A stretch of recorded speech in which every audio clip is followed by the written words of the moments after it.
Episode 257. Welcome as Will gets and hungrily tucks into those chocolates. Will, what are you doing? Aldi chocolates. Oh, my goodness me. Look at you. Your fingers have got chocolate all over them. All right, how's everyone going? Welcome to Aussie Tech Heads. It is episode 257, Thursday the 29th of September. Another month is nearly gone. That's right. It's nearly October. Anyway, grand final. Don't forget the grand finals this week, everyone. I'm going for, I've got no idea yet. I'll decide on the day. And AFL, well, I don't really know who plays, so I know beer's on tap, so that's all I care about. All right. So, alcohol's the winner. Alcohol is the winner, and that's the voice of Steve, DT. How you going, man? I'm good. How are you? Yeah, not too bad. Steve has kindly stepped in tonight for Eric, who I don't know what Eric's up to. He's flat out. He's got family commitments. He's got jet lag. He's got the whole box and dice going on. So he's having his. He's gone soft. He's gone soft in his old age. He got old. Yeah. He's probably listening live now, cursing us. But... That's right. Oh well. Well, we might see him in the lounge when with his eyelids pegged open with some matchsticks or something. And speaking of the lounge, welcome to the lounge. The lounge, live.thesecrethub.com. Every Thursday night you can join us live, watch the video at live.thesecrethub.com. Join in the lounge, join in the chat and the banter in the chat room in the lounge. That's good. What else can we do? You can Skype into us. And if you want to get something off your chest, Skype name Aussie Tech Head, audio only on the Shoutcast. And you can also catch the live, or not the live video, but the recorded video. How's the recorded video going on YouTube? Every week when it goes up. Normally goes up Friday morning, something like that. And it'll be youtube.com/The Secret Hub. And also don't forget our paper.aussietechheads.com.au with all the latest news from all from wherever it sources its little information. It's great. It's a great little thing. And yes, and thanks to Milo, who has reminded me quite timely that daylight saving starts this weekend, Sunday morning. So next week, Aussie Tech Heads, if you're in the earlier southern states, you'll know that you'll be later, won't you? Yeah, it confuses me already. But you guys you guys, we will be moving. Southern states will be moving to 8:30. Okay, 8:30. So Queensland. Just say 7:30 Australian Eastern Standard Time. Yes, which is different to Australian Eastern Standard Summertime. Daylight saving time. That's right. DST, it's EST. EST 7:30. So 7:30 Queensland, 8:30 for you guys elsewhere, and Western Australia and the rest of yous. No, it's too much. It's too much. But anyway.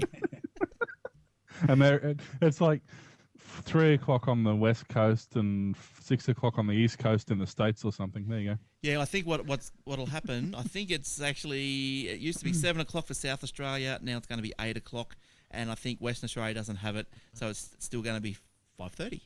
How's that? I do know. There's no daylight saving, don't they? No, they don't do it. They had a referendum. Knocked it on the head. Oh, okay. Something like that. Well, nothing like being knocked on the head in Western Australia. No, that's right. Well, where do we want to start? Where do we start? Look, I can start with something if you like, just to get us into the mood. I can talk about spam. How would you like spam? You'd know all about that, given that your website's down half of the month. I know. That's yes, the spam, or ACMA, which is the Australian Communications and Media Authority, has told the business community to ensure customers can unsubscribe from their emailing list or face serious penalties. Today, yes, they issued a Sydney-based computer supplier, some place called APUS. Good name for a computer place, but APUS, APUS Corporation sounds like either pus or an insect, doesn't it? Whichever takes your fancy. Corporation with a formal warning after it found that its unsubscribed facility failed on 24 occasions. They blamed something like they were changing servers or something, so, wah. In October 2009, Queensland's federal court fined 2 mobile SMS providers, Mobilegate and Winning Bid, Proprietary Limited, and senior executives associated with all of that, $15.8 million.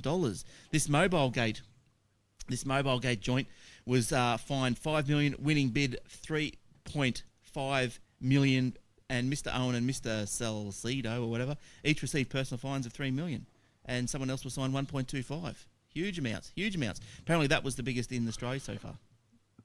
So, 15.8 million for the group. It's great. Did you see that? Speaking of spam through text messages and things like that, have you seen that the Indian government has limited text messages to 100 a day? Oh, really? Outgoing to try and curb text spamming. Oh, okay. Nice. So, well, what happens? Oh, yeah, right. Well, I don't. Have they really done that? Is that like true set in stone law? So, but it's they're pushing to do it, as far as I'm aware. Right. But it's according like to the story that I'm just trying to find. But it's like speeding. You know how they say, oh, we want, say, governors on trucks and governors on cars and all that sort of stuff. But on one hand, you can argue that it's safe because the cars won't go over a certain speed. But on the other hand, is it unsafe because they can't go over a certain speed? And the example I would use is that if you're overtaking a truck or something, and then you see another car coming towards you, well, you can't speed up. You're restricted by the governator. So that's right. I don't know if I'd be for that one or not, but no, yeah. According to what source is it? BBC.co.uk. So you know it's going to be real because they never publish false stories. The telecoms regulator in India has put a cap on the number of text messages which can be sent from a mobile phone. Under the new rules, no one will be able to send more than 100 texts a day. The ruling is expected to be a big relief for millions of mobile phone users who have to deal with dozens of unsolicited text messages every day. India's made several attempts in the past to rein in the telemarketing, but it's all failed. Subscribers can currently register with the national do not call list, but it doesn't include text messages. And they say it won't affect the average consumer because, according to their statistics, the average consumer only sends 25 a day. Yeah, right. Yeah, well, what happens if you're stuck in a lift and you're up to your 100? You wouldn't be able to SMS to get out. See, that's the bad thing about these things. Maybe you could, I don't know, call somebody. Oh, you could too, I suppose. Yeah, I suppose you could do that. You know, that mobile phone. Throw it on Facebook or Twitter. Yeah, tweet it. Tweet it. Yeah, fair enough. All right, I suppose you could do that. But well, talking of phones, there's little rumours about the Apple iPhone. Did you guys hear about that one? There's all sorts of weird rumours about that. Well, there's supposed to be some sort of release date announced.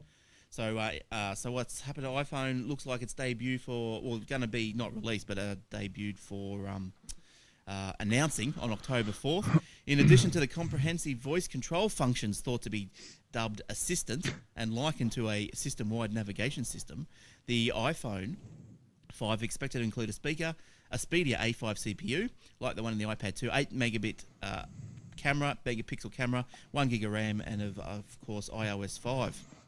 So apparently all the developers got their nice little invite, which I'll show you on the screen. Apparently that's what it looked like. And they're all going crazy, trying to decipher if there's any hidden meaning in it, but who knows? Who knows? That means it has a calendar, a clock, GPS, and a phone. Yeah, but they're sort of speculating there's a number 1 on the phone. Does that mean there's there's one missed call? Yeah. So you get they test it in the factory and you get it with one missed call. Yeah. That was just to make sure it can make phone calls. Yeah, that was from Tom. Apparently he's on he's on the Google Plus and he's still got the same picture as he did in Facebook. Yep. He's got it's only MySpace. about 10-year-old now. Yeah. Oh, MySpace, yeah. Yep. It's only about 10-year-old picture now. He's got to trademark that, hasn't he? Seriously. That's Have you seen, speaking of the iPhone 5, see, Telstra is not concerned about Apple's apparent reluctance to release a 4G long-term evolution, or LTE, iPhone 5 this year, stating that its dongles are leading data usage in its network today. Well, yes, mainly because you can't tether an iPhone. People use Wi-Fi with the Android phone, but that's not a big seller for them. So that leaves dongles, which is why dongles are the biggest seller, because you can't tether the iPhone. So yeah, right. So they've released. What did they do today? I think Steve, you were wanting to talk about Telstra's releasing something?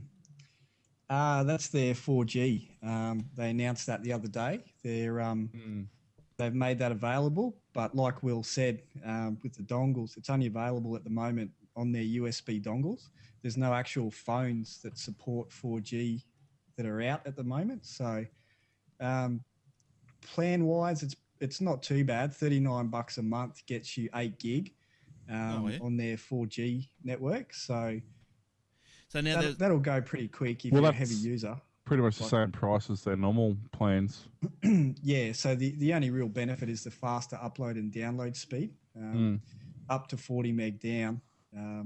Supposed to be 3 times quicker than the current uploads as well. So that'll be interesting. But HTC are working with Telstra to bring out a phone capable of using their new network. So we'll have to wait and see what that's like. Bear in mind too that Optus made an announcement last week as well regarding the same thing, that they're hopefully by April 2012 they're rolling out their LTE, or they've got an FDD LTE. What's that? They have a frequency division duplexing,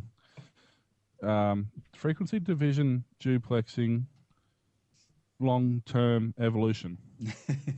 Now, is this the way of the future? Is this where it's all going? This LTE. Well, yeah, I think so. I think we'll go somewhere down that line. Yeah. The idea of the LTE is it's much more flexible, so they can use much more bandwidth over a larger spectrum. So there's theoretically always more data available. So all the carriers are gravitating towards this technology. They'll have to, I think. Yeah, I'd say they'd have to. Well, the major carriers anyway. Yeah, I don't know if Vodafone's got too much in the pipeline for this yet. Haven't heard too much, but well, in UK, Orange, who's Vodafone, they do have. I think they actually have had LTE for a little while. I mean, they run a different spectrum. But the thing is, whether or not this brings up another point. Do the small providers need it? Because if you get rid of, let's say Telstra take it up, Optus take it up, and let's just say, I don't know who's another big one, Vodafone or Three. Let's just say one of the, well, they're the same company now. So let's say they take it up. Well, there's 2/3 of the phone market, or the phones not on those normal data networks. Which means your smaller ones like your Dodo, your Virgin, your whatever else, your Smart SIM, whatever else you're using, do they really have to go to that new technology? Because now there'll be much more spectrum available for them on the older technology. So, but I suppose like just picking up on the speeds of it that Steve mentioned, that's pretty good speeds, isn't it? Theoretical 40 down. Yeah, but would you really need that fast a download on a mobile phone? Well, like the physical phone probably wouldn't support that speed. Yeah, well, I mean, in America, there's lots of phones that support it, and it's a bit of a mess over there. Not too many places are covered by it. No. But what are you going to do on a phone that needs that sort of speed? If you're using a wireless adapter for your notebook or something, that's fine. But what are you going to do on your phone that needs that sort of speed? Well, even then, I mean, I tether my Android phone over Wi-Fi to my laptop, and I get a constant 3 or 4 meg download on my laptop, which is fast enough to stream videos. So, I mean, how much faster does it have to be? Yeah, I'm the same. Quite often I'll throw on a YouTube playlist or something when I'm in the car, and it streams fine over 3G. Yep. That's all right. That's not even Telstra's NextG. That's just Optus 3G. 3G, so, yeah. Well, I just installed something onto my phone today, and yay, I can do it. I'm installing stuff on my phone. Yay. Because I reset it. I don't know if I told you this, but I set it back to factory settings. Didn't wipe the thing entirely, but I just reset it and it worked all right. But actually, I installed Subsonic. I don't know if you guys have heard of Subsonic, but it allows you... No. You stick a bit. I've got like the Windows Home Server, and so what happens is I stuck the Subsonic thing on the Windows Home server where all my music and videos are, and I put the Subsonic on the phone, and I can stream music videos over the internet to the phone. And look, I just quickly tried a MP3 before I come on tonight, and yeah, it worked okay. Like the first song, yeah, sort of buffered a bit, but I queued up a few, and it just continuously downloaded, and the next couple of songs were fine. Videos, it's supposed to transcode on the fly, so that's pretty handy. And yes, cool. Yeah. So apparently it's a really good system. It's been around for a little while, and I went through the trial period and finally got the I donate. You got to donate, I think, about $20 or something. So I donated, got it all going, and yeah, keen to see if I can do the video, how good that's going to be. But even if I can't do that, like it's still available on the internet, so I can go anywhere I go. I can access these audio and video, so it's really good. It's good. So yeah, I'd see that reason for wanting a 40 meg download, because I'm just greedy like that. But I think you don't even need that speed even for what you're doing, especially given that it's going to transcode the video automatically. You're only going to be talking 1.5 or 2 meg tops anyway. So I think, to be honest, what they need to do is stop focusing on outright speed and work on latency and volume of downloads, amounts, data usage. Yeah, I think that's agree, mate. what they need to do. So how are they going to fix latency though? More towers or something? Well, if you've got that's part of it, but what they need to do is minimize congestion, which instead of making more data, that's all fine and dandy to say the LTE is fine for 40 meg down. The thing is, if you have 1,000 users pulling 40 meg down, that means you need a 40,000 meg connection at the tower to be able to do that. Yep. So what they need to do is increase the throughput to the tower and not be running at maximum capacity all the time. And that'll increase the speed or increase the latency, which will give the appearance of increased speed much more than actually increasing the speed itself will. Yeah, because I know Vodafone are a classic example of that. They're launching their 850 megahertz network. That's supposed to be able to improve coverage, but it's also giving them extra bandwidth or extra room for all these new smartphones to operate on. They sort of shot themselves in the foot because they're so cheap and they've got all the new U-Butte smartphones. They've really been smashed. Their network's really been smashed over the last few years.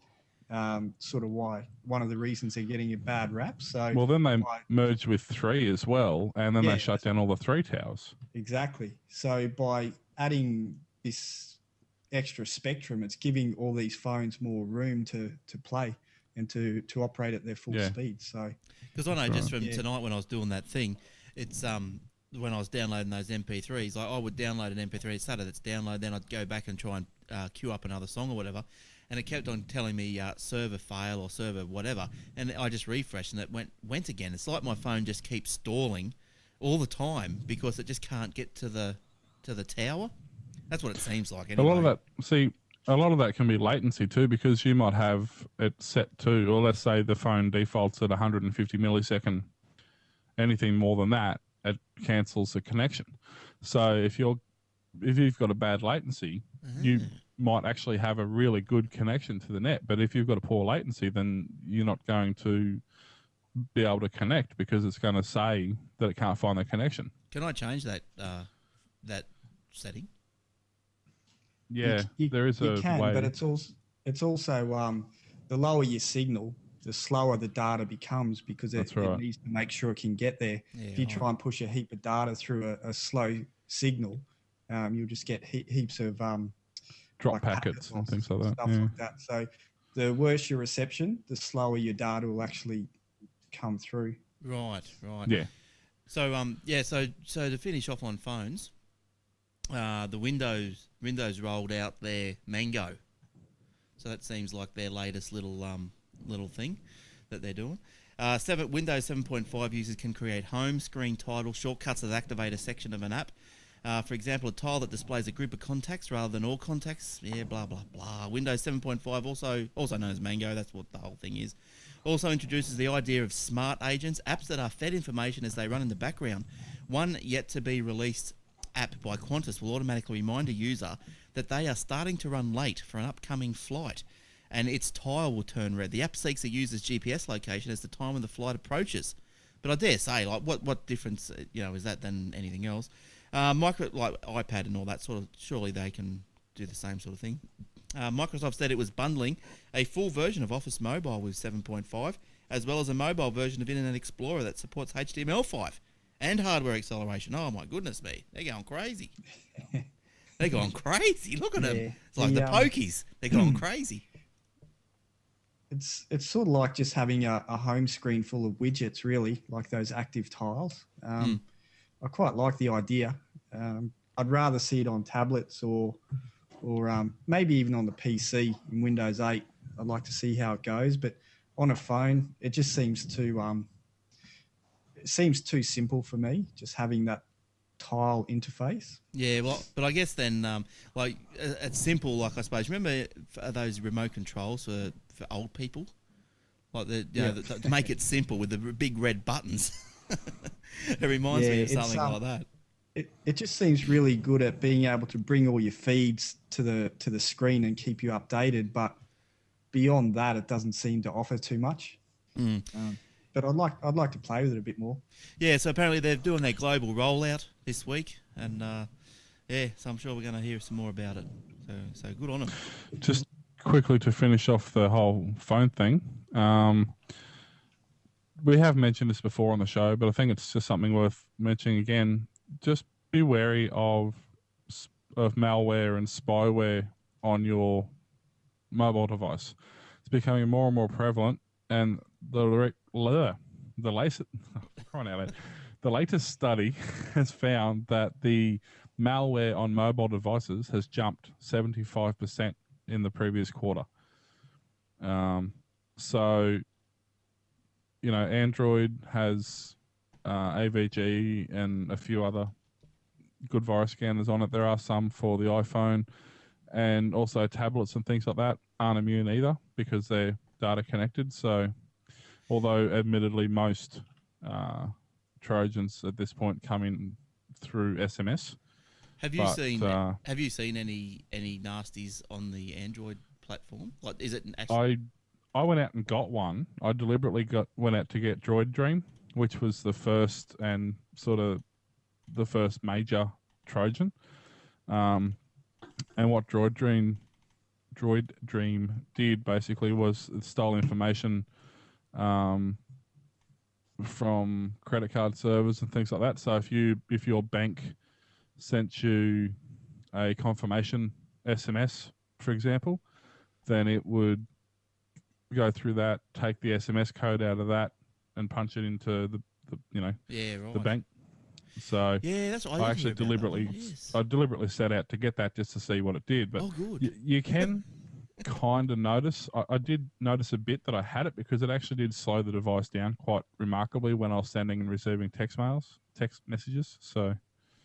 Yeah. Okay. Yeah. So you haven't got anything though by accident. Well, you haven't just No. Yeah. So. And once again, it's like a PC. If you use common sense, you should be relatively right. Yeah, that's right. All right. Well, let's put the phones to bed, and let's start on something else. Let's give something else a go. What can we give? I've got stories about notebooks or Facebook. Where do you want to go? Okay. There's also a new Galaxy Tab. Oh, what are they like? Are they any good? Well, Samsung has pledged not to release the Galaxy Tab 10.1 tomorrow, despite the fact that they had originally intended to. Instead, they're waiting for the court to rule whether or not the ban on the device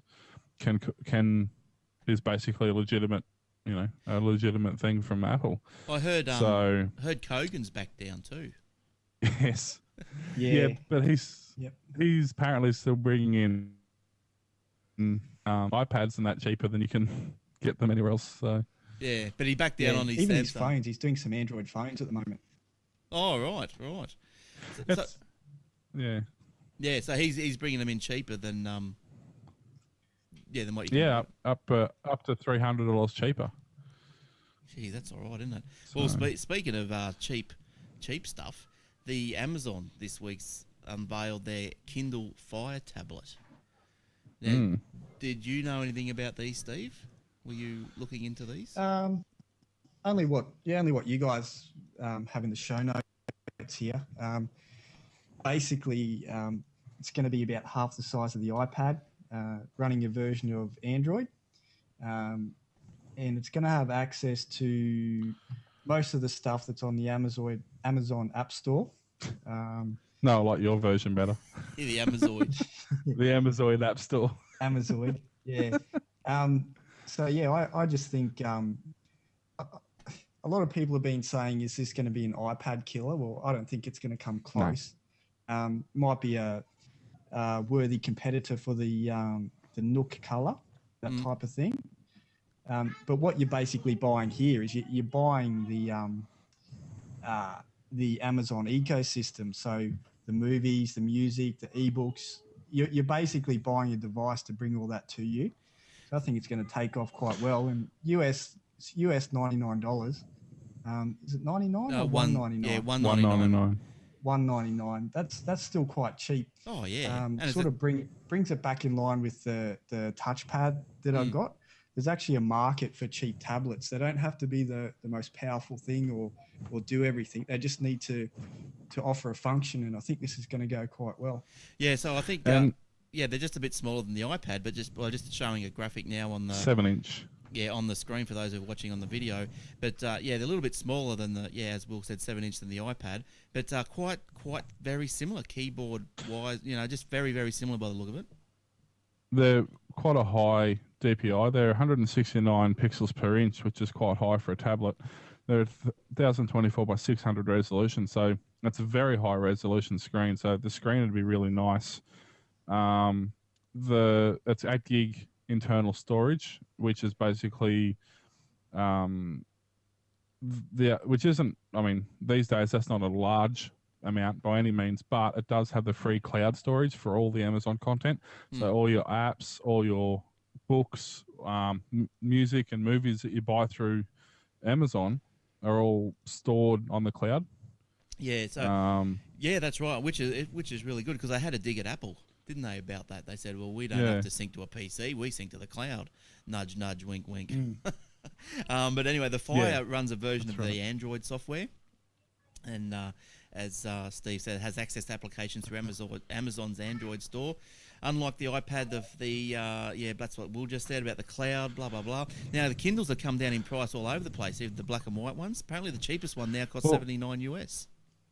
Well, I was just looking. Yeah, the 99, well, the original Kindle is $79, which is Wi-Fi only. And then the Kindle Touch, which is basically the original Kindle with a touchscreen, is $99 or $149 if you want the 3G version of that.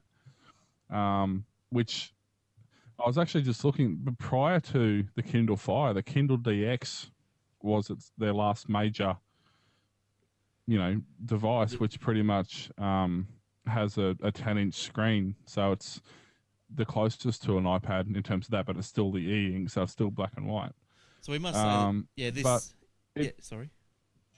I was going to say it's $379. So when you think the Kindle Fire at $199, really, with everything it offers, is quite fascinating. Yes, the only thing the Kindle Fire doesn't have apparently is cameras. Doesn't have a camera, and just some stats on the Kindle here for a sec, or just on the iPad, or just on some stats on the iPad. Apple sold 28.7 million iPads from April 10 to June 11. And an analyst at research firm Gartner expect the iPad to account for 3 out of 4 tablet sales this year.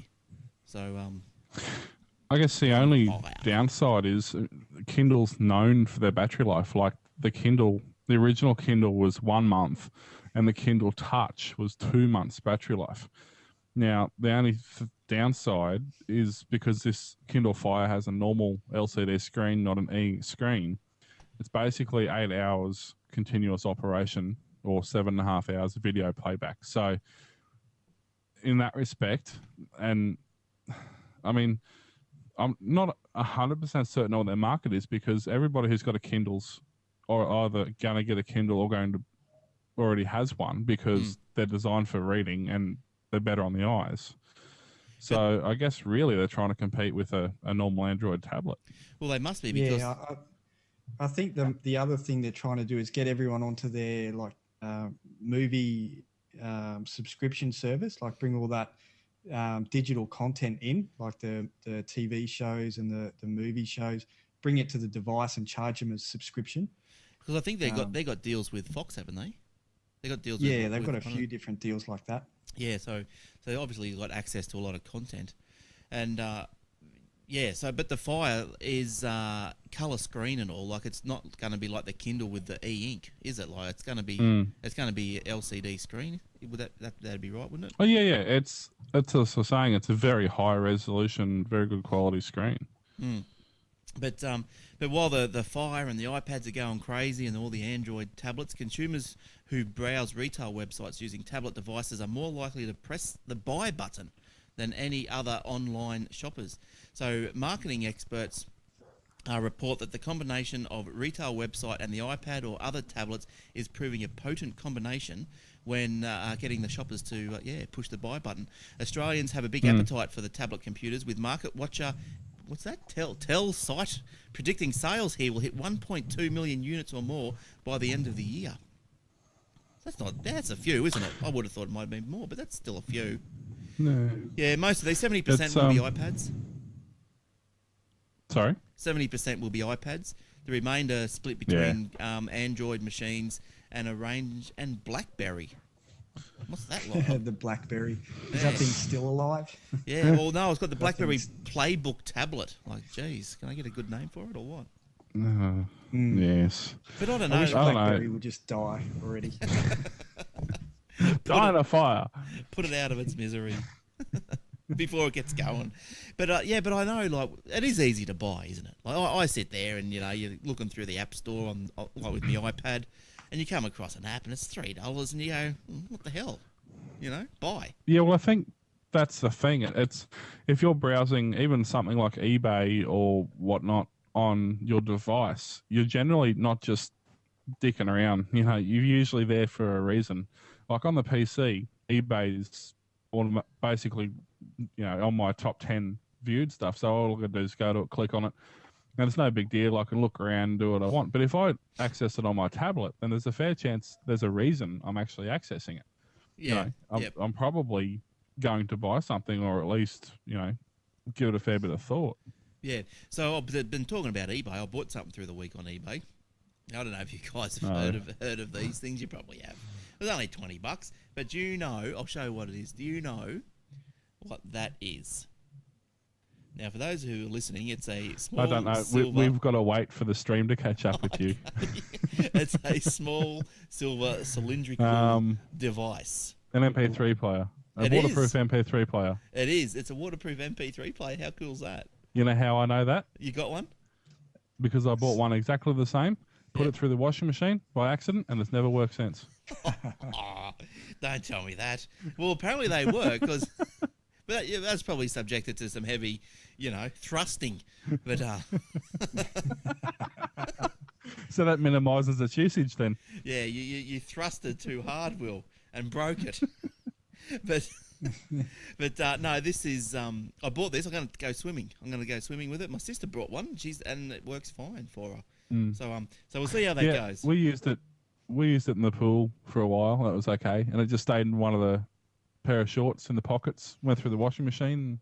Yeah, that was it. Never worked again. Oh, well. You have to buy another one. They're only $20. They're obviously water resistant, I think. Yes, yeah. What else did I get? I haven't got them all yet. I'll tell you, I bought some leads.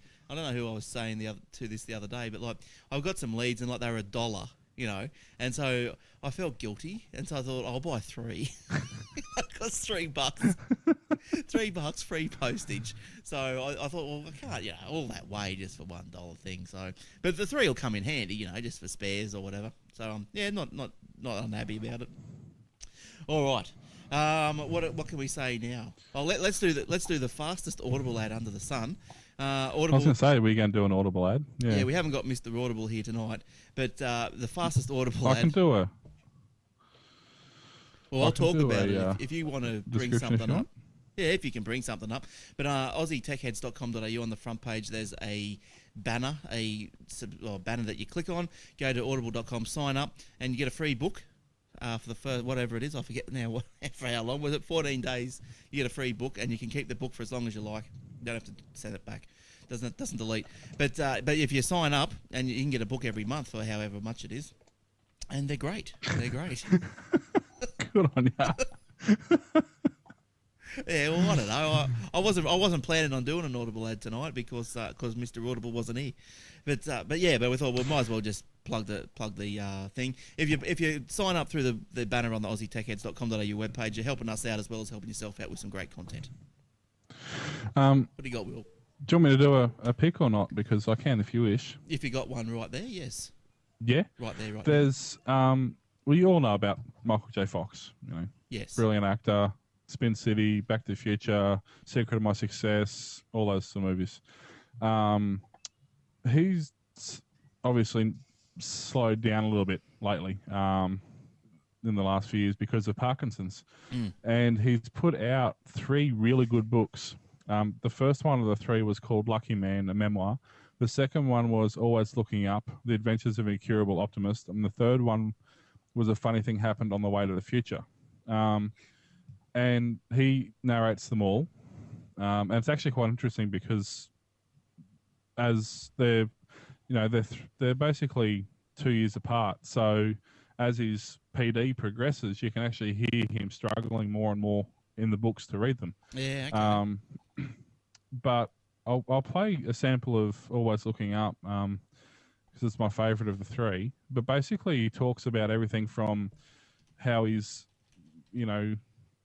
struggled with alcoholism, how he struggled in Hollywood. Then once he learnt he had Parkinson's, how much harder it made things. And then once he had the family, so it's an autobiography, but it's not the typical, I sat down, had breakfast, and this happened sort of thing. So yeah, okay.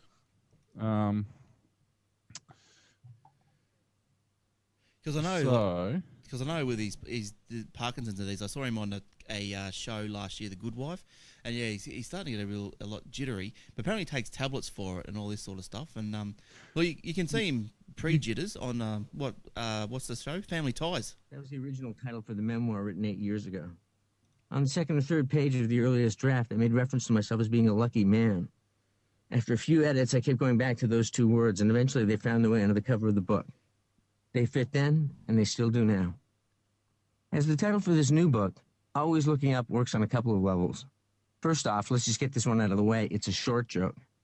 At a fraction of an inch under 5'5", much of my interaction with the world and the people in it has required that I tilt my head backward and direct my gaze upward. However, this isn't a manifesto about the hardships of the vertically challenged. Frankly, my height or lack thereof never bothered me much. So, I probably should have mentioned, he also has his typical injection of humour. Yeah, because he's a funny guy. Funny guy. It was during Doc Hollywood, the filming of Doc Hollywood, that he is when he first noticed he woke up and he just couldn't control his pinky finger. Okay. The doctor basically said, you have 10 years to be able to work. And it was when he wrapped up his, I think it was season 4 or season 6 of Spin City when he finished. That was 10 years to the day, pretty much. Yeah, okay. Yeah, it's no good. Well, nothing like that's any good. But yeah. So, but anyway, sounds like a good listen. It's really inspiring. It really teaches you how, for every bad thing, there's always multiple good things. So, yeah. But check it out. It's if you want to buy it outright, you can buy it for $20. Or if you have your 1 or 2 credits, it's 1 credit for free. So you sign up to the platinum, the gold plan's 1 credit, or you could get 2 of his books if you're on the platinum plan. So that's right. So go to the AussieTechHeads.com.au, click the banner and go from there. Good work. All right, now let's move on to. Did anyone else want to say something? Any stories before I just rabble all mine off? I have got. What do you Yeah, got, Steve? I got one about piracy. This is something that the three of us have spoke about sort of in the past, reasons why people pirate things and all that sort of thing. But a new report looking into online piracy shows that music streaming services such as Spotify, the Google Music service, there's another one I can't think of, but all those streaming services have helped reduce the piracy rate by 25% in Europe. When they looked into it, they found that if you offer someone quite a wide range of tracks, make it free with ads or a paid for version with no ads, that they'll quite happily take it up, and that it's less of a convenience than going out and pirating a lot of music and stuff like that. So I thought that was quite interesting. That's right. And it's something I've said for a long time. Like, if you can dish up the content I want, if I've got to watch an ad or two, that's fine. Or if I've got to pay $10 a month for no ads, I'll do that. But dish it up, give me a wide range. Away we go. So it's not overly expensive either. Like, it's a monthly fee. I think that's how it works. Like for Spotify. Well, it depends on who Spotify, it is. Like, Spotify have a free service, but it's ad supported, so you get an ad now and then. But that's Groove Shark's the same. They have a free one, or they have a subscription one, which entitles you to whatever it is, 10 free downloads a month or something that you get to keep or something like that. So because I know the actual. Sorry, go ahead. I'm just going to say I'm not an actual real music fan, but I can see the actual potential of you can pay maybe $5 or whatever a month. I'm not sure how much it is, but it pay a nominal amount per month, and you can have access to any song that you want, just to stream as you like. Like that's a great incentive. Like I'd be doing that as well. That platform even sort of extends itself to TV shows. If you jump on a lot of the commercial television websites, they'll have a catch-up service, and they'll show you a show that aired last week, and you'll have an ad every few minutes, just one or two ads. But why not do something like that? We're still watching the ad. We can't skip the ad. It's costing us nothing to consume. So it's got to be the way that things are done in the future. Well, I think so. It's just, and also, and the other thing that, sorry, go ahead. No, go, Steve. I was just going to say the other thing that really sort of is a cause of piracy in Australia is a lot of our TV shows are far behind what they are in America. Things like Sons of Anarchy, we're only seeing season 2 in Australia, but season 4 is quarter of the way through in America. So why would people not download these things if they've got access to it? Yeah, that's right. Yeah, I'm in favour of that. And also I see today things like Glee. In America, Glee used to be on a couple of days after it aired in the US, and now that it airs pretty much the same day, it's one of those sort of shows that the piracy rates have dropped down. So it just shows you that if they're smart about how they deliver their content, it'll cut down a lot of these things. Because I went to a BitTorrent search the other day, just as a matter of interest, to look for Doctor Who, because I know that around the world this show's just started to being shown, it airs in Britain, and then the next night or something like that, whatever the time frame is, it's aired in the US. And then, 6 days later, it's aired in Australia. So I think that I know, me for one, I can wait for 6 days to watch it in a high quality. I can wait. And yes, 6 days is okay, but when you're talking there's a whole 2 seasons different to what America is seeing to what we're seeing. We're 2 seasons behind. Yeah, the internet is just too convenient for people to wait. Yeah, and also I saw that on the interwebs today, I think Brad from the Tech Webcast brought it to my attention, the BBC iPlayer is now available worldwide on the iPad. And I looked at that, and that looks really, really good. It's $10 a month, $90 a year to access some of the more popular content. But I don't know. No, I don't know. I'm not a big TV watcher, so I don't know. I don't know if I'd do that either. But I can see the potential. It's great. So it should be. I wouldn't imagine that the English pay for the iPlayer, would they? Because they probably. No, I doubt it. It's probably just just. Be like our ABC thing. Yes. Yeah, that's right. All right. Now moving on. What do we got? We can do one quick story, just to make everybody aware that pilots still play some sort of role in aeroplanes. The Japanese Economist Newswire explained that Flight 140 from Naha to Haneda, whatever it is, rolled a little to the right and then dropped a mere 131 degrees to the left. Yeah, right. Nice. Basically, what happened is the co-pilot was trying to let the captain back in from the restroom, and he pushed what he thought was the cockpit door button, but it turned out to be the rudder trim. Oh, happy days. Happy days. So it doesn't matter how idiot-proof. Well, what's that expression? Make something idiot-proof and only idiots will use it. Yeah, that's right. Yeah, it's quite scary though. Like I heard a story this morning, something about there's an Android, I think it's an Android phone, or there's a phone that a certain car manufacturer has its hands on that integrates with the car. I think it's an Aston Martin car. Mm-hmm. You can get a certain phone for that will, when you dock it in your car, it will actually start the car, like it acts as your key, that sort of thing. Yep. It's got sensors in the phone that if you have a crash, the sensors in the phone will tell your car to deploy the airbags. And I just thought that's a little bit dodgy, putting that much faith in a mobile phone, especially something like Android that's known to throw up errors now and Crash. then. But it just goes to show you that technology is great, but there's certain times where you don't want that. You just want humans to be in control of things. That's right. Now, as we move on, had you finish with that one, Will? Yeah. Okay, go. That's it. Because we missed him last week, and he's back this week, and of course I'm talking about the head. He's got a couple of his mailbox is overflowed. He's come back with a couple of emails, so we're going to cross to the head, and he's going to answer some viewer questions. Who would have thought the head has mailboxes? I've got multiple mailboxes. Does the head now?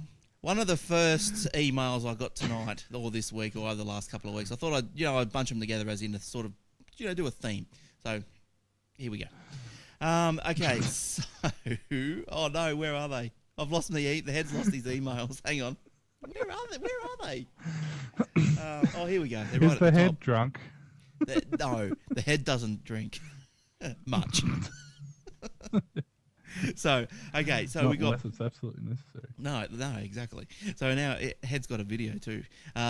Curtis from Emmaville, wherever you are, wherever Emmaville is, he's got a Boxy on Microsoft. What's he doing? He's got a Boxy. He has Boxy on the Microsoft Windows Media Center and only a normal Media Center remote. He wants to know, he's got an iPad and wants to... Can I use my iPad to control it? I probably not. But if the headset, what? Oh, he doesn't know what he's talking about. Good to see you proofread these. I know. Pre-screen these beforehand. I know, they're crazy. But I think, I did read it before. What he's getting at is he's got a iPad and he's got the Windows Media Center, and he wants to, when you go on you go to the YouTube app on Boxy, and you want to search for something, you've got to use the arrows on the TV, and letter by letter by letter. So he wants to use... Yeah, I know. So, the search. So he wants to be able... He's got the iPad. Why can't he use the iPad as the keyboard, as like a wireless keyboard, and to do it? Well, you can. You can, Curtis. You can. Now, I will direct you to the video here for people on the stream. But it's an app. It's obviously an iPad app called Remote. And it's great. You put it on, and you get the little boxy screen on your iPad, and it's mirrored onto your screen, on your TV screen, and as you swipe and click and whatever you do, and your actions on the iPad are mimicked onto the computer or the TV screen that you're watching. So that's a really, really handy app. And after that letter, Curtis, I did go and investigate this myself, and I indeed installed it on my iPad, and it indeed does work. A treat. It is a great little app. So I'll get you that web page address. If you look in the iTunes store, it's remote, but it's REEMOTE.info, and so it is great. So you can watch a little bit more of that if you want. That's good. There's a little. You go to YouTube. There's a little demo and all that sort of stuff. But it's great. Now the next question comes. I hope that finishes you off, Curtis. The next question, Dennis from Wallerville. Now he wants to know, talking about Boxy, he wants to know he's got his Windows Media Center. Can he have Boxy on the Windows Media Center? Well, yes, you can. There's an app or whatever you want to call it, a utility or a plugin or whatever you want to call it, and you can get it from boxywmc.technowebworks. That's TEKNOWEBWORKS. So boxywmc.technowebworks.com, and you just download it onto your media center and install it. And then you know how you've got your when you're navigating through your media center, you've got TV, movies, your menu, more or less, just your menu. Well, then there's another one in there now, and it's Boxy, and there it is. So, and that just loads up Boxy as per normal, and then when you're ready to go back to the media center, you just push the big green button, and away you go. You're back. So hopefully, Dennis, that's answered your question, because I use that one as well. The head's got that on his media center, and it works a treat as well. But I loving that iPad app. Loving that iPad app. Thanks, Curtis. All right. Well, boys, I've got to go back and do some head stuff. So next. You guys, I'll see you guys next week, and I'll go. And Glenn's coming back in a minute, so you go on with another story, whatever you want. Oh dear! Tell you what, the heads are something short of a something. He is. I really don't even know what to do. A couple of flippers short of a clue. He's a crazy little fella. Tell you what the head needs. The head needs to learn to proofread his emails.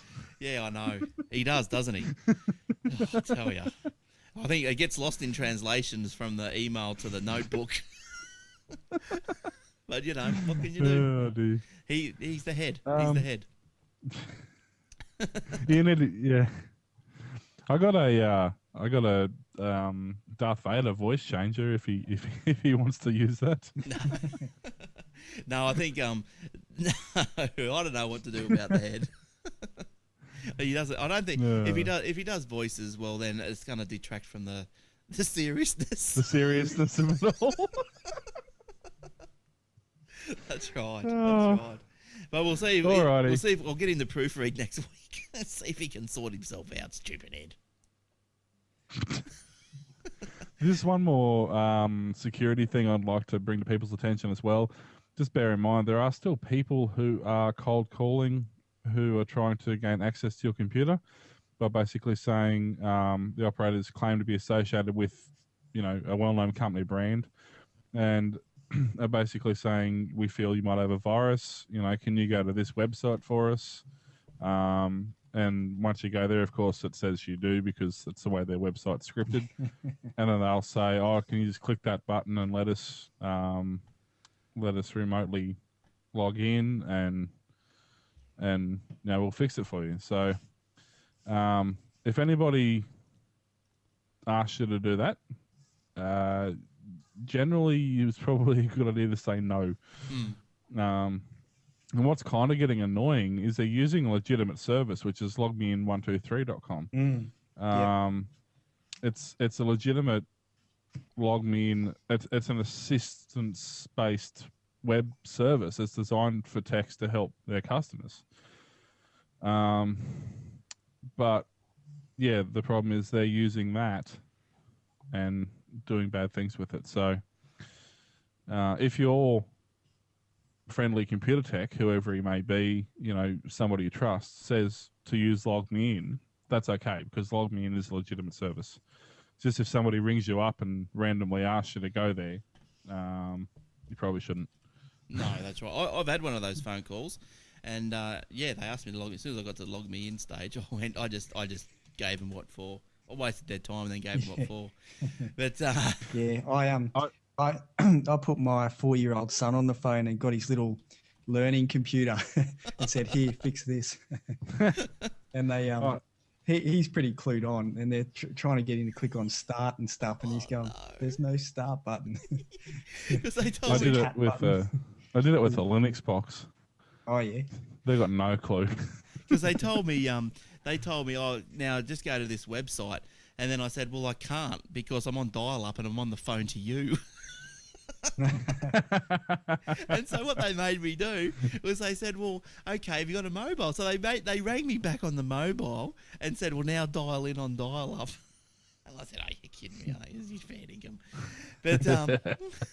But now Facebook, that's been in the news obviously this week. We all know there's been changes to the new timelines and live stream things and all this sort of stuff. But apparently there's also been a bit of a privacy issue as well. Now this guy is Australian security consultant, Nick Kuberolovic. He has sparked a Good Australian name for you? Yeah, that's right. Well, he works over here. But he's sparked a major privacy debate after posting a blog late last week or late on Sunday night, which demonstrated that Facebook was still collecting identifiable information about users after they had logged out. Naughty, naughty. So the information includes Facebook ID, which makes it possible for them to personally label computer usage information that it collects from from PCs. Now, he said they're sending the information to their service even when the users are logged out. He confirmed instead of deleting or deactivating browser cookies that log out, Facebook instead extended the life of cookies based on a computer for several years into the future. He said Facebook also promised to address 3 other cookie-related issues during his call to them. Apparently, he sent some this particular issue away months ago to them. They just ignored him, but now his little concerns have gone widespread. They're talking to him. They aim to fix the issue by now. It should have been fixed by now, but I think it has been. I think it has been. And also another Facebook little story here that I've got is interesting, because you know how there's a lot of sites these days popping up. You know, they go, oh, log in with your Facebook and all this sort of stuff. Now, I suppose, like I do it. Do you guys do that? You don't use the log in with Facebook thing? Not really.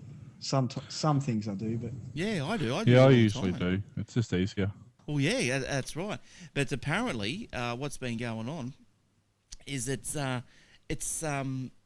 tracking what you're doing, and it's sharing what you're doing without you knowing that it's doing. Well, I didn't know. Jeez. Of course it is. It's Facebook. Hello. Yeah. So what happens is if you're listening to a song via some service, and I know it's not available in Australia, but say Spotify, as we were talking about before, and you're logged into that service via Facebook, then it seems to be becoming a lot more common these days that you are logging in like this. This info is auto shared with Facebook on your little share line thing, you know, at the side or whatever. In the old days, you'd push the like button if you liked the song, but these days, if you're logged in through Spotify, saying, "Oh, Glenn is listening to Nana Muscuri," woohoo, and that everyone knows about it, and nothing wrong with Nana, I suppose. Nana in pajamas. Yeah. So, and I did a little test today. I wrote a post to see if it would appear in my own timeline. Just so I thought, well, okay, if these things are going to, post for me what I'm doing, well, it'd be nice to be able to see like the history or the role of what it's doing, but it doesn't come up on your screen in your role. So no, but it come up in mine. Yes, it come up in Will's and it come up in everyone else's, but it didn't come up in mine. So I don't know what's going out there. Could be bloody. If you go into your account, it will be there. Like if you go into your actual profile, on the wall. Yep. Yeah, right, okay. Yeah, so the same thing goes for the more popular things like, you log in to Yahoo via Facebook, all the TV streaming things and the Spotify thing if they have a login by Facebook. I could be totally wrong with that, but similar type of things. So be careful. Yeah. Will and I had this discussion last week, I think, and we're both of the opinion that anything you put on the internet, you've got to assume is public. You can't just assume that it's going to be kept to you or your close family. It's got to be assumed as being public. But so that's my line. But that's right. I just can't get how Facebook can get away with this kind of stuff. Like when they produce their new or introduce their new privacy settings, it basically opened it all up for people you don't want to see your profile. You know how they get away with it? Because it's all hidden. Have you ever read their terms of service? Yeah, it's all in there. But I mean, exactly. No, it states, not that anybody's ever read it, but it states in the user agreement that you sign up for when you sign up for a Facebook account, that we can do whatever we want, whenever we want, and you can't do anything about it. You either use the service or you don't. Yep. And most things are like that, but it's just, it's to me, it's a moral thing. You know, what do you do with our data in the background that we don't know about? So I think that like just I'm not particularly worried about what they do as in statistical collection of this data. That doesn't really worry me too much. But I suppose if they're going to start fiddling around with privacy issues, you know, and you've posted something in a certain stream or you've blocked something out that you don't want other people to see, and you've gone to the trouble of, you know, setting it up that way, and then all of a sudden that's collapsed and it's just open to everyone. Well, then it can cause some aggro. I've never understood that anyway, because, okay, let's say that you post something on your friends only wall. So only your closest, let's say your family only wall. So only your family will see it. One of your family members has a common friend with you. They repost that to their friends. So one of their friends, who's a common friend with you, will repost it to yours. And because it will become back on your wall, all of your friends can see it. So something that started off private will be public anyway. So don't put things that you want to be private on the internet. Yeah, that's right. That's like absolutely. But my point with the whole recent changes was that they had this thing set up, like Glenn said, where you could go, all right, don't show this video to my parents because it's, you know, it's too racy for them or whatever. Racy. Next day you log in and your wall is open to everyone without telling you that that's the case. Yeah, it's you know what I mean. It should have come up and said, "Oi, here's what we've done." You shouldn't have to hear about it on Facebook or Twitter. Go in and then find out what's actually being done. They should up front say, "Here's what we're doing." You know what it is? It's payback for all those spam posts saying that they're going to start charging. That's what it is. Man, I got so jack of that. The amount of people actually, that if you check out Talkback Tech and episode 41 and 42. 42 is entitled "Facebook is Still Free." We had a big discussion about that. And there's actually an official Facebook webpage blog thing that says we will never charge for this service. And as I said on TBT, they'd be stupid to charge for it when there's so much competition from other things like Google Plus, for example. So they're not going to charge for it. No, that's all there is to it. Because it's the same old adage: when you're not getting charged for something, you're actually what is being sold. Like that's right. A lot of your, not so much your personal details, but your behavior on the internet is tracked and then sold as a statistic. So that's the way it is. But it's just, you know, I can't believe people are that gullible, really. Like this happened last year. It happened on a smaller scale. But just the amount of times you would see it in the last week or two and just think, man, do you not think about these things? Look, I'm like you. I'm a bit more open on. I use Facebook a bit, well, not too much, but probably a little bit more than you by the sounds of it, Steve. But I just don't put anything on there that I don't want anybody to see. I don't care what it is. Like I just don't. If you don't, that just doesn't go to Facebook. That's everything on the internet. Yeah, if you have. I mean, you're not going to put a billboard up in your front yard and put private information on it. And the internet is exactly the same. It's your billboard. What information goes onto the internet is what you want people to find out about. Yeah. Yep. And like I got onto I did the timeline today. I set the timeline up and I looked down through it and it goes back to when I started with Facebook. It's got my posts from 2008. You know, and it's jumped and it's popped them in the timeline.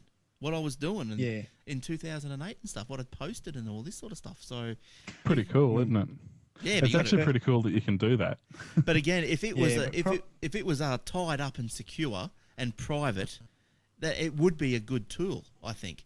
And I think it should be that it's when it's released or when whatever's going on as a standard download first timer, it should not share with anyone, and then you go along and tick who you want to share with. That's right, but that's the complete opposite to what they have now. Yes. If you sign up now, it's open.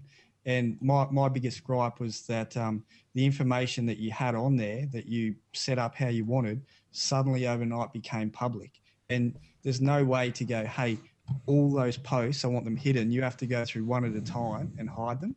No, actually, there is a way to do it all in bulk. Have they done that now? Yeah, it was actually supposed to roll out. It did roll out to a lot of users, but for some reason, some users didn't get it. But there's a bulk privacy thing. Yep. But the thing is, and you got to think too, they're aiming it at the new generation of people coming through now. Technically, we're old farts when it comes to the internet. we're old hat. We've been there, done that. Now we're in a mindset different to what the newer generation are. We think of privacy as something that we own and we have the right to have. The new generation has been bred and brought up with the fact that there is no privacy. Don't expect to ever have privacy, and this is what part of that upbringing is entailing, is saying that your life will not be private, so don't get used to it. And I guess most of the complaints you see from people who use Facebook or any of those services where suddenly they went public is they're usually older people, because the younger people just don't care because they've been brought up to think that way. Yeah, maybe you're right, but it's got to it'll change. It'll change. Like the people, something will happen. Like Eric had the story last week about the girl posted a private picture, a naked, topless private picture of herself to one of her friends or something. The friends reposted, and as Will said, and the friends reposted to people she didn't want to see it. So that's right. Yeah. I mean, if you want something private, use Diaspora. Basically, I mean, that's your option, because you're under full control of what gets posted and when, because it's your own server, it's your own public networking server that you run. Yeah. So that's same with that. Remember the other week when that actress had like a couple of semi-nude photos stolen off her phone? Yeah. That's another thing I just don't get. If you don't want, don't put a photo of yourself naked on your phone. Simple as that. Or your computer or anywhere. Well, actually, mine's my backdrop, and I've found that nobody's ever used my phone. Yeah, I just don't get it. Is that how you've cracked bizarre. 3 screens, Will? No, I don't worry about putting a password on my phone. I just have that on the backdrop, and nobody's ever borrows my phone. I don't know why. But anyway, moving on. Did you guys have any stories? Because I've got one more. If you guys are out. Yeah, I think I'm out of stories, mate. Yeah, Will, did you have anything else before we? No, that's all the major things out of the way. Yeah, I just want to do a couple of plugs, but I'll do those in the show. All right, yeah, well, I've just got one more story now.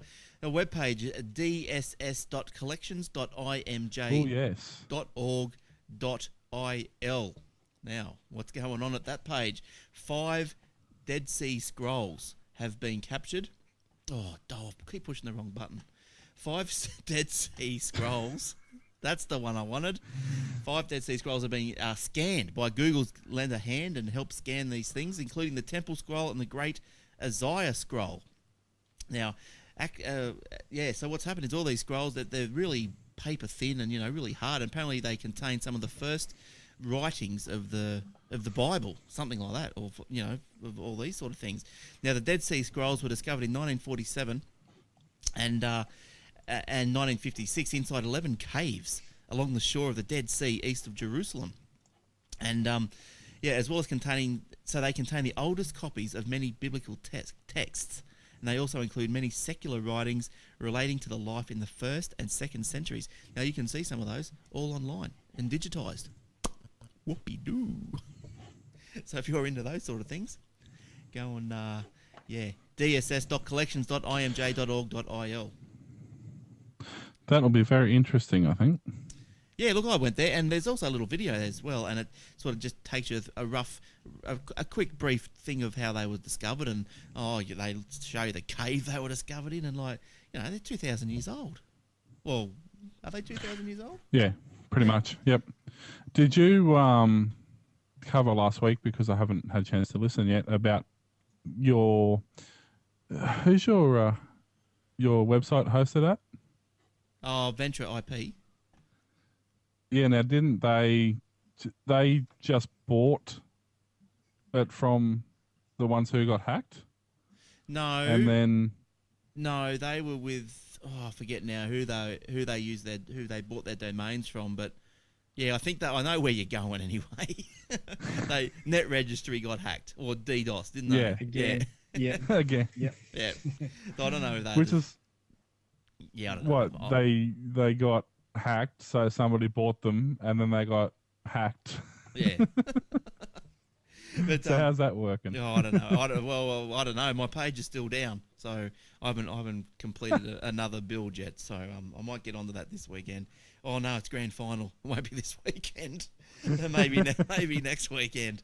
But just getting back to the scrolls, there was a bit of info I couldn't read here just before. I can read it now. Arden Bahama, a noted photographer of antiques, used ultraviolet protected flash tubes to light the scrolls for 1/4000th of a second. The exposure time, which is much shorter than a conventional flash camera, was designed to protect the scrolls from damage. So there you go. Dead Sea Scrolls. Go and get your eyeballs on some of those. Good stuff. Good stuff. All right, Will, you've got some stuff you wanted to say at the end? Yeah, I want to just tell everybody to head over to talkbacktech.com, and we do that every Tuesday nights from, who knows, really, seriously, like From about supposed to be from 7.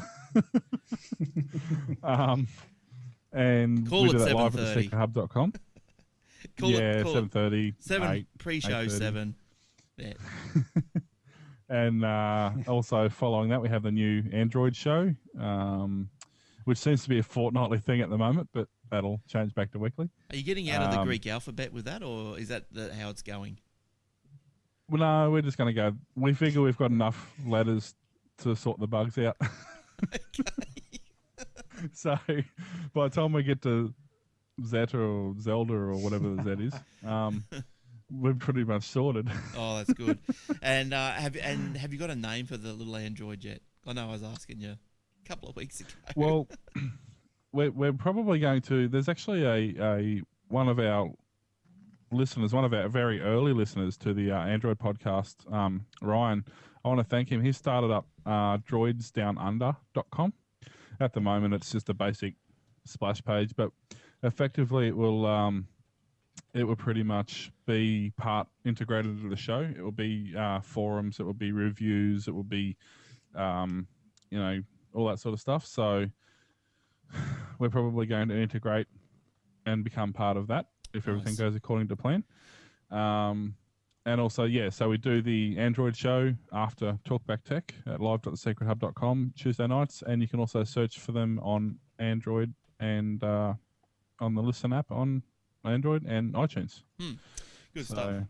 All right. Check that out. Yeah. And Steve, have you got the contacts you want to get out there, or you want to keep them private? Just grab me on Twitter, disgruntled_tech, TEK. All right. And also, you can contact Glenn or Eric or Will at aussietechheads.com.au, website aussietechheads.com.au, Thursday nights live.thesecrethub.com. Don't forget our paper gets published twice a day, paper.aussietechheads.com.au, and also find me on Twitter at aussietechheads, Will at Mr. Tompkinson, and Eric at Eric Franco. And the head at Ask the Head. Send him a question. He gets them by email, but he's pretty friend lightly on the Twitter. So Ask the Head on the Twitter. And also Aussie Tech News on the Twitter. The little stream that pops about 2 little news stories in your Twitter feed every half an hour. Nothing too over the top. So good stuff. Good stuff. There we go. That's it for another show. So thanks, Steve, for coming in. No worries. And we'll see Steve again soon, I would imagine. And thanks, Will, for stopping by once again. Not a problem. And thanks to the Lounge, as always. Thank you very much to the Lounge, the live listeners, to give up your time of a Thursday night to watch a great show called Aussie Tech Heads. Yeah. And nothing else is interesting on footy show. That's about it. And and also a big thank you to the podcast listeners too. So I know we're getting listeners now from right around the world, and we say hello to you. So, Well, there goes all the Chinese.